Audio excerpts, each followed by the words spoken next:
மனதை எப்படி வைத்திருப்பது? எப்படி வச்சிட்டு இருக்கிறது இந்த மனசை?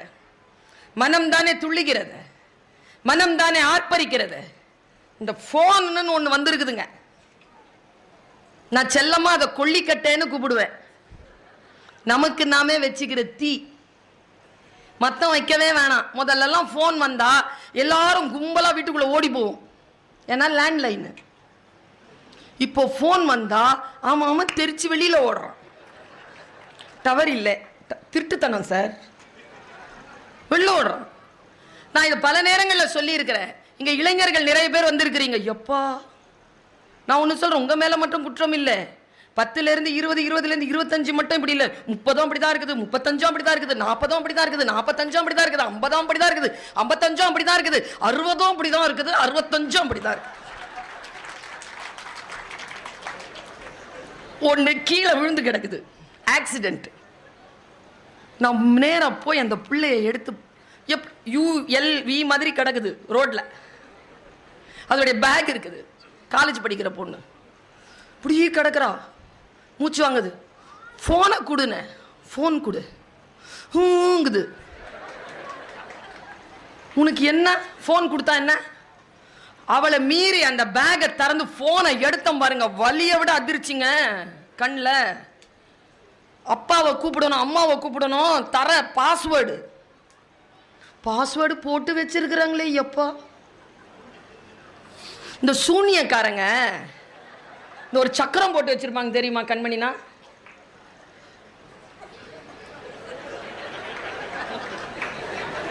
அது படுத்துக்கிட்டே போடுது. போட்டுட்டு அவங்க அப்பா அது ஆன் பண்ணி கொடுத்துட்டு அது பேச்சு ஆரம்பிச்ச உடனே அந்த போனை லாக் பண்ணிருச்சிங்க. அது மறுபடியும் நான் ஆன் பண்ணக்கூடாதுன்னு. இவ்வளோ கள்ளத்தனங்க. சில பேர் போனை காணாம போச்சுன்னா பர்ஸு காணாம போடுறதை விட அதிகமாக தேடுறாங்க. குழந்தை காணோம் என்று காவல் நிலையத்தில் புகார் கொடுக்க வந்த பெண்ணின் இடது கையில் பத்திரமாக இருந்தது கைபேசி. அதை விட முக்கியமா இருக்குது. இன்னைக்கு பல குடும்பங்கள் இல்லாம போனதுக்கு காரணமே அதான். நான் இப்படி சொல்றேன் பாருங்க, இனிமேல் நீங்க ஜாதகம்லாம் கொடுக்காதீங்க. கல்யாணம் பொண்ணுக்கும் கல்யாணம் பையனுக்கும் நடுவில் ஜாதகம்லாம் பரிமாறிக்காதீங்க. இவன் போனை அவகிட்ட ஒரு 3 நாள் கொடுங்க,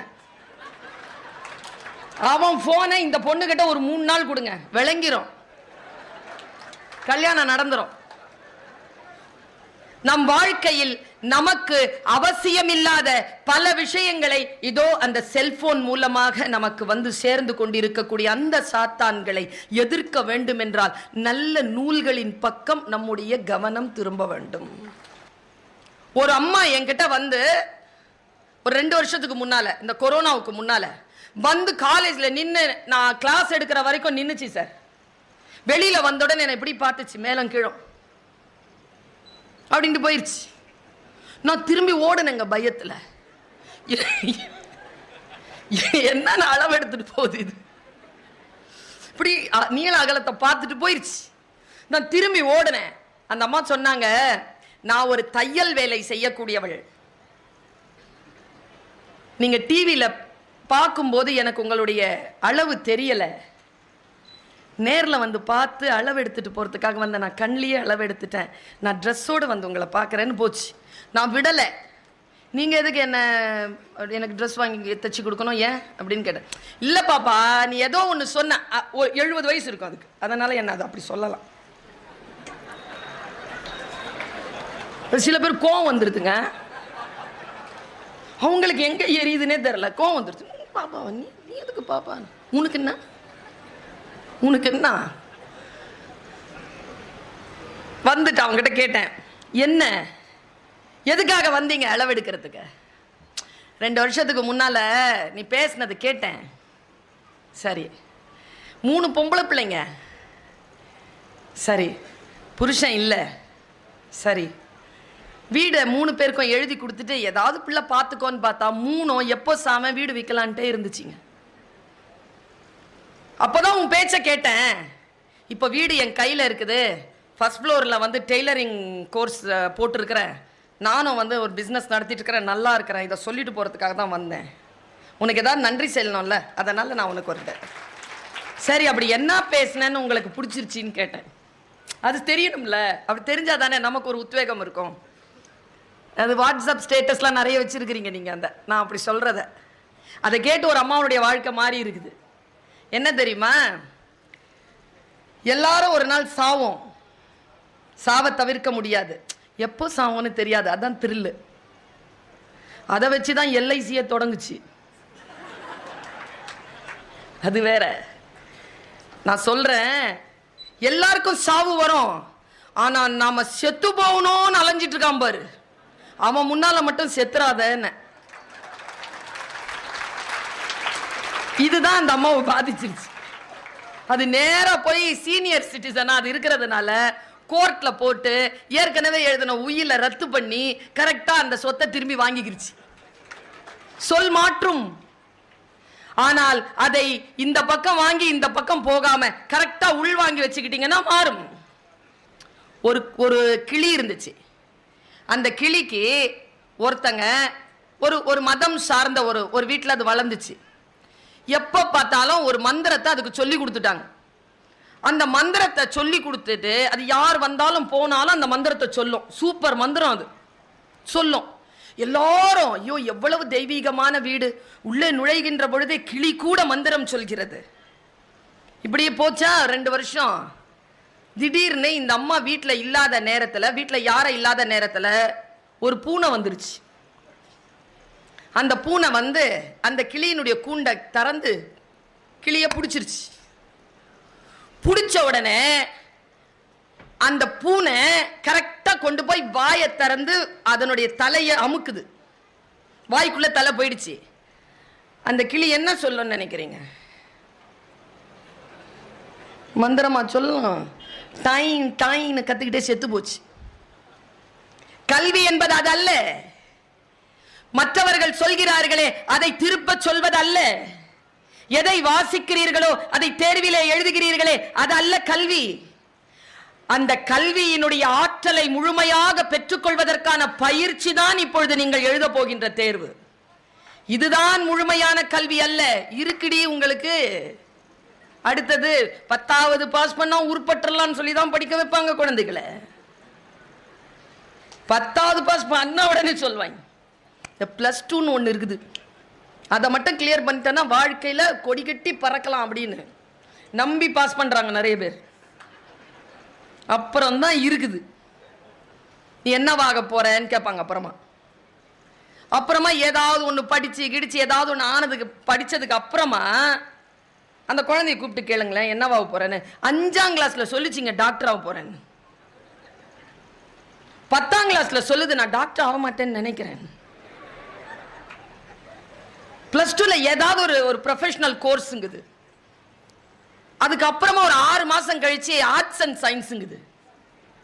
ஆர்ட்ஸ் அண்ட் சயின்ஸ்ல படிச்சு முடிச்சுட்டு commerce, political science, historical studies, botanical science, zoology, advance zoology, psychology, corporate economics எல்லாம் படிக்குதுங்க. படிச்சு கூப்பிட்டு என்னவாக போறேன்னா என்னவாக போறேன்னு தெரியலங்குது. இது டைன் தோத்தாதான். வாழ்க்கையில் என்னவாக வேண்டும் என்று முடிவு செய்துவிட்டு வந்துவிட்டால் அதிலிருந்து திரும்பி பார்க்காமல் அதில் ஆழங்கால் படுங்கள். ஆழமாக போங்க. அந்த விஷயம் என்ன என்று பாருங்கள். அதற்கு பெயர்தான் நதி போல ஓடிக்கொண்டிருப்பது. யார் எது சொன்னாலும் நின்று கொண்டிருக்காமல் ஓடிக்கொண்டே இருப்பது. எத்தனை பேர் செய்கிறோம் இதை? நீ வீட்டுக்கு தலைவியா இருக்கிற, காலேஜுக்கு போற, இந்த மாதிரி ஊரா போய் பேசுற, எல்லாருக்கும் இருக்கிற 24 மணி நேரம் தானே உனக்கும். எப்படி அட்ஜஸ்ட் பண்றேன்னு கேட்டார். நான் அரசாங்கத்தில் உதவி பெறுகின்ற ஒரு கல்லூரியில் UGC சேலரி வாங்குற ஒரு ஃபுல் டைம் ப்ரொஃபஸர். காலையில 8 மணிலேருந்து 2 மணி வரைக்கும் நான் கல்லூரிக்கு போயாகணும். அதுக்கு அப்புறமா என் வீட்டை கவனித்தாக வேண்டும். அதுக்கப்புறமா தான் நீங்க யூடியூப்ல பாக்குறீங்களா, ஸ்க்ரோல் பண்ணீங்கன்னா Switzerland, Africa, America, Canada, Hong Kong, Bangkok இதுக்கெல்லாம் போய் பேசணும்.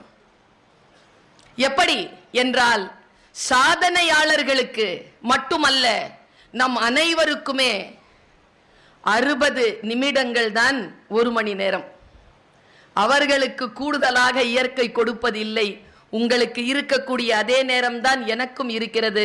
என்ன வித்தியாசம் என்றால் நான் மிக மிக கவனமாக அதை திட்டமிடுகிறேன். மிக கவனமாக அதை திட்டமிடுகிறேன். பல விஷயங்களுக்கு நான் நோ சொல்கிறேன். பல விஷயங்களுக்கு நான் நோ சொல்கிறேன். அதனால் தான் நதி போல ஓடிக்கொண்டிருக்கிறேன். சில செய்திகள் தான். இந்த உலகம் காலையும் பகலும் என்று சுழல்கிறது. 24 மணி நேரத்தில் ஒரு பகல் ஒரு இரவு வந்து விடுகிறது. இந்த சூரியனை பூமி சுற்றி வருகின்ற பொழுது ஓராண்டாகிறது. நம் வயதிலும் ஒரு ஆண்டு கூடுகிறது. எப்பொழுதும் காலத்தை எவன் ஒருவன் கணக்கில் வைத்துக் கொள்வானோ அவன் வாழ்க்கையில் ஜெயிக்கிறான். இந்த உலகத்தில் மிக மிக முக்கியமானது காலத்தை கவனித்துக் கொள்ளுவதுதான். காலம் கடந்து போனால் மீண்டும் வராது என் தோழமைகளே. இதை மட்டும் உறுதியாக நினைத்துக் கொள்ளுங்கள். 7ஆம் நாள் ஏப்ரல் மாதம் 2022 இன்று 5 மணிக்கு வந்து உட்கார்ந்தீர்கள். இப்பொழுது மணி 8. மீண்டும் அதே நேரத்திற்கு 5 மணிக்கு வந்து விடுங்கள், பார்ப்போம். நம்மை கடந்து போய்விட்டது. நாம் மறுபடியும் அங்கே வந்து உட்கார்ந்து விட முடியாது. இதுதான் காலத்திற்கான அற்புதமான வெளிப்பாடு. இந்த இயற்கையிலேயே காலம் கடப்பது போன்ற ஒரு நிகழ்வு இயற்கையில் வேறு எந்த விஷயத்திற்கும் நிகழ்வதில்லை என்பதனை மட்டும் நீங்கள் புரிந்து கொள்ளுங்கள். இதை யார் ஒருவர் கணக்கில் எடுத்துக் கொள்கிறார்களோ அவர்கள் வாழ்க்கையில் வெற்றி பெறுகிறார்கள். எப்படி இந்த உலகத்தை நாம் பார்ப்பது, எப்படி நம் வாழ்க்கையை புரிந்து கொள்வது? நான் எப்பொழுதும் சொல்வது உண்டு, நிறைய பேருக்கு வாழ்க்கைனா என்னன்னு தெரியாது தம்பி. பெரியவங்களுக்கெல்லாம் தெரியுதுன்னு நினைக்கிறீங்களா? வயசாயிடுச்சு நான் தெரிஞ்சிருதுன்னு நினைக்கிறீங்களா? 60 வயசுல இந்த ஒரு ஆள் ஏதோ ஒன்று செஞ்சார். நான் கேட்டேன், ஏன்பா 60 வயசு ஆயிடுச்சு இப்படி நடந்துக்கிறேன்? அந்த ஆளை அடிச்சாம் பாருங்க ஒரு பதில். இந்த வயதில் எப்படி நடந்து கொள்வது என்று எனக்கு தெரியவில்லை. ஏனென்றால் இந்த வயதில் இதற்கு முன் நான் இருந்ததில்லை. புதுசு தானே, எல்லா வயசும் புதுசு தானே. இந்த புரிதல் வந்தால் போதுமானது. வாழ்க்கை முழுக்க வாசிக்கிறோம் தோழமைகளை. வாழ்க்கை முழுக்க நமக்கு கற்றுக் கொடுத்து கொண்டே இருக்கிறார்கள். ஏதோ ஒன்றை பயிற்சி செய்து கொண்டே நாம் இருக்கிறோம். ஆனால் அந்த பயிற்சியினால் நமக்கு நம் வாழ்வின் எல்லை வரைக்குமான ஒரு கற்றல் நிகழ்கிறதா என்றால் நீங்கள் அதை பயிற்றுக் கொள்வதில், நீங்கள் அந்த பயிற்சி பெறுவதில் வெற்றி பெறுகிறீர்கள். பூபாலன் சார் சொன்னார், மேடம் எங்க கூட்டம் சீரியஸா பேசினா கேட்கும் நினைக்கிறீங்க, சிரிச்சு சிரிச்சு பேசினாதான் மேடம் கேட்கும், அதனால கொஞ்சம் ஜோக்கை சேர்த்துக்கோங்கன்னு பூபாலன் சார் சொன்னார். இனிமேல் எந்த பேச்சாளர்கிட்டையும் அப்படி சொல்லாதீங்க. சிரிச்சு சிரிச்சு பேசவில்லை, சிந்திக்க வைத்துக் கொண்டு பேசிக் கொண்டிருக்கிறேன். ஆனால் எல்லோரும் அதை மிக ஆழமாக அவதானித்துக் கொண்டிருக்கிறார்கள். அதனால் நான் சொல்லுகிறேன், நீங்கள் மற்றவர்களுக்கு சொல்லுங்கள். சிரித்து சிரித்து ஆர்ப்பாட்டமாக அலங்காரமாக பேசுகின்றவர்கள் மட்டும் பேச்சாளர்கள் இல்லை. வெறும் சிந்தனையை சொல்லுகின்ற, அதுவும் ஆர்ப்பரித்து என்னை போல் உடல் மொழியோடு பேசுகின்றவர்கள் மட்டும் பேச்சாளர்கள் இல்லை. நாம் என்ன நினைக்கிறோம்? ஆர்ப்பாட்டமாகவும் ஆர்ப்பரித்தும் பேசக்கூடியவர்களுடைய பேச்சை கேட்டு கேட்டு பயிற்சி பெற்ற காரணத்தினால் அமைதியாக ஆர்ப்பாட்டமே இல்லாமல் சைலண்டா சில விஷயங்களை சொல்லிட்டு போவாங்க பெரியவர்கள். அவர்கள் பேச்சு நம் காதுகளில் விழுவதே இல்லை. இன்றிலிருந்து அந்த பயிற்சியை மாற்றிக்கொள்ளுங்கள். ஆர்ப்பாட்டமாக அமைதியாக பேசினாலும் என்ன பேசுகிறார்கள் என்பதனை யார் ஒருவர் கூர்ந்து கவனித்துக் கொண்டிருக்கிறோமோ அவர்கள் கடைசி வரைக்கும் உயிர்ப்பாக இருக்கிறோம். ஏனென்றால் நம்மை கடந்து போகின்ற அந்த ஒற்றை சொல் நம் கவனத்தில் படாமல் இருக்கின்ற பொழுது நம் வாழ்க்கையில் நிகழ்கின்ற மாற்றத்திற்கான காலம் தள்ளி போகிறது. அது தள்ளி போகாமல் இருக்க வேண்டும் என்றால் நம் வாழ்க்கையை நாம் கவனப்படுத்திக் கொள்ள வேண்டும் என்பதற்காக சொல்கிறேன். நீங்கள் கையில வச்சிருக்கக்கூடிய 13 Pro இல்ல உங்களுடைய மரியாதையை உலகத்திற்கு காட்டுவது. ஒரு ஷெகாவுனுடைய புத்தகம், ஒரு சிக்மெண்ட் ஃப்ராய்டனுடைய ஒரு புத்தகம், கையிலே டால்ஸ்டாயினுடைய புத்தகம், பாரதியின் புத்தகம், பாரதிதாசனின் புத்தகத்தை கையில வச்சுக்கிட்டு போங்க. அதில் கிடைக்கக்கூடியதுதான் உண்மையான மரியாதையை தவிர உங்களுடைய போன் மூலமாக மரியாதை உங்களுக்கு வராது. நீங்கள் வாழ்க்கையில் நிச்சயமாக ஜெயிக்க வேண்டும் என்றால் சில பழக்கங்களுக்கு நீங்கள் நோ சொல்லுங்கள். விசுவாசமாக இருங்கள், கொஞ்சம் வைராக்கியமாக இருங்கள். இன்னைக்கு இல்ல வைராக்கியம் இல்லை. ஏதோ ஒரு சில விஷயங்களுக்காக நம்முடைய வாழ்க்கையை நாம் தவற விடுகின்ற காரணத்தினால் நம்முடைய இதயத்தில் இருந்தும் புத்தியில் இருந்தும் வைராக்கியம் போயிருக்கிறது. வைராக்கியத்துடன் இருக்கிறோமா? இந்த வாழ்க்கை ஒரு முறைதான். நீங்கள் இன்றைக்கு டைரிகளில் எழுதி வைத்துக் கொள்ளுங்கள். வாழ்க்கை ஒருபோதும் உங்களுக்கு உத்தரவாதத்தை தராது, வாய்ப்புகளை மட்டும்தான் தரும். கிடைக்கின்ற வாய்ப்பை அடுத்த கட்டத்திற்கு, இப்ப நான் இப்ப பேசுறேன், இது உத்தரவாதமா? என்னுடைய பேச்சிற்கான வாழ்க்கை மிக பிரகாசமாக இருக்கும் என்பதற்கான உத்தரவாதமா இந்த மேடை? கிடையாது. என் வாழ்க்கையை பிரகாசமாக்கிக் கொள்வதற்கான வாய்ப்பு தான் இந்த மேடையே தவிர ஒருபோதும் இந்த மேடை உத்தரவாதமாக இருக்க முடியாது. யாரும் உத்தரவாதத்தை தருவதே கிடையாது. அதை தேடிக்கொண்டு செல்லாதீர்கள். நான் காலேஜ்ல ப்ரொஃபஸரா இருக்கிறேன். நான் தான் அட்மிஷன் பிஆர்ஓ. எங்க காலேஜ்க்கு பக்கத்துல ஒரு ஸ்கூல், ஃபர்ஸ்ட் ஸ்டாண்டர்டுக்கு அட்மிஷன் போட வர்றாரு ஒரு அப்பா. நான் சொன்னேன், ஸ்கூல் அங்க இருக்குதுங்கன்னு. இல்லை சரி நான் போகிறேன், இருந்தாலும் ஒன்று விசாரிக்கலான்னு. நல்ல ஸ்கூலா? எங்கள் ஸ்கூலு என்கிட்டயே கேட்குறேன். நல்ல ஸ்கூலுங்க. எத்தனாவது சேர்க்க போகிறேன்? First standard. நீட் தேர்வுக்கு ட்ரைனிங் இருக்குதா? எதுக்கு? ஃபஸ்ட் ஸ்டாண்டர்டுக்கு நீட் தேர்வுக்கு ட்ரைனிங் கொடுப்பாங்களா அந்த ஸ்கூலில்? நான் அப்படியே சொன்னேங்க, சீரியஸாகவே சொன்னேன். ஃபஸ்ட் ஸ்டாண்டர்ட் படிக்கும்போதே நீட் தேர்வுக்கு ட்ரைனிங் கொடுத்தா அவங்க பாப்பா லூஸ் ஆகிடும், பரவாயில்லையா? எங்க போய் கொண்டு இருக்கிறோம்? எல்லோரும் மரம் ஏற முடியுமா? மீன் மரம் ஏற முடியுமா? கரடி, பாம்பு, சிலர் பருந்து, எல்லாத்தையும் மரம் ஏற சொல்றீங்க. எல்லாரும் டாக்டர் ஆயிரணும், எல்லாரும் இன்ஜினியர் ஆயிரணும், எல்லாரும் வக்கீல் ஆயிரணும். அப்புறம் லியோனி ஆகிறது எப்படி?